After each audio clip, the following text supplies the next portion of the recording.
Every year, it's like we're stuck in a loop, right? When the monsoon season rolls in, it's almost like clockwork.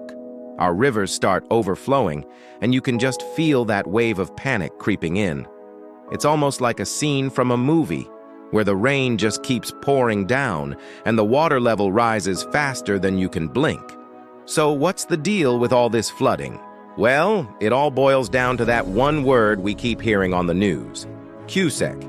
Sounds fancy, but it's really just a way to measure how much water is flowing. So, what's a cusec anyway? It's pretty simple. Picture this. It is the amount of water that flows through a 1 foot by 1 foot hole every second. That's around 28 liters of water. Can you believe that? Now let's break this down a bit more. If we're letting 28 liters gush through that hole every second, we've got ourselves 1 cusec. It's like a steady stream of water, right?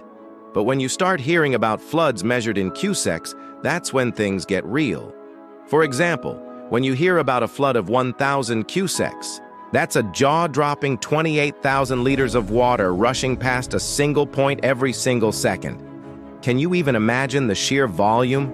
It's wild. And here's the kicker. This isn't just some random number we re-throwing around.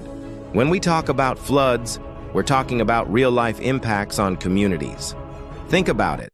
When the rivers overflow, homes can get submerged, roads can become impassable, and lives can be turned upside down in a matter of minutes.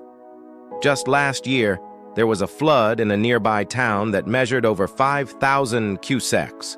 Can you picture that? That's like an entire swimming pool's worth of water gushing through every second.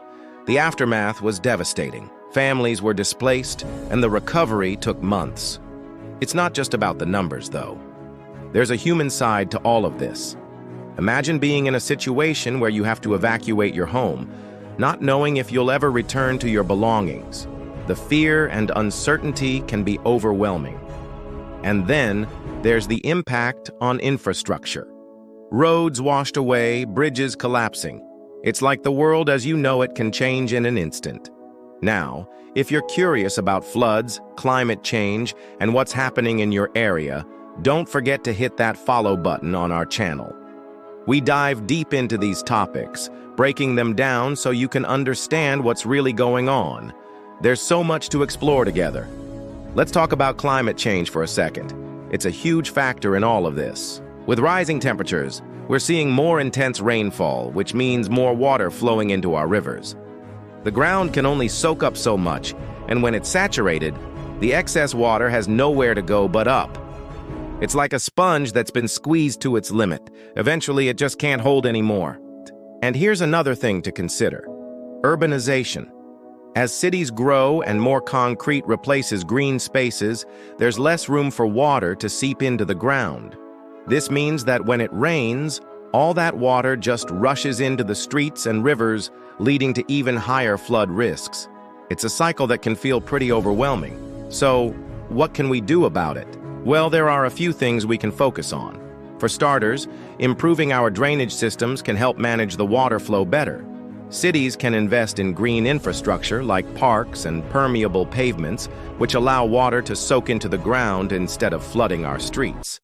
Plus, staying informed about weather patterns and flood warnings can make a huge difference. If we know a storm is coming, we can prepare and hopefully minimize the damage. It's also crucial to have community plans in place. Local governments need to have strategies for evacuation and recovery, so when the worst happens, everyone knows what to do. It's all about working together to create safer environments for everyone. So, as we dive deeper into these discussions, remember that every bit of knowledge helps us understand and prepare for the challenges ahead. Floods are a serious issue, but with awareness and action, we can make a difference. Let's keep the conversation going and explore more about how we can tackle these challenges together.